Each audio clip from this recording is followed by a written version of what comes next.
അപ്പൊ നിങ്ങൾ ഇത് കണ്ടല്ലോ അല്ലെ, നമ്മുടെ ഈ കുഞ്ഞു മക്കളുടെ സന്തോഷം അത്രയും വലുതാണ്. ബിരിയാണി കൊടുക്കുന്നത്, അതിലൊരു എഗ് ഉണ്ട്, അതുപോലെ ബിരിയാണി സ്റ്റൈലിൽ വെക്കുന്നതേ ഉള്ളൂ. നമുക്ക് എത്രത്തോളം ടേസ്റ്റ് ഉണ്ടാവുന്നത് നമുക്ക് അറിയാവുന്നതേ ഉള്ളൂ.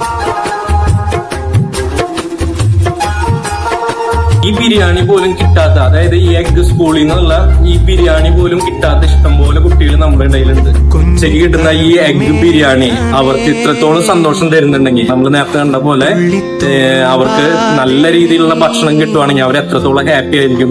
ബാക്കി നിങ്ങളാണ് പറയുന്നത്. മാനസം നുള്ളിക്കെടുത്താതെ നീ വെറുമോ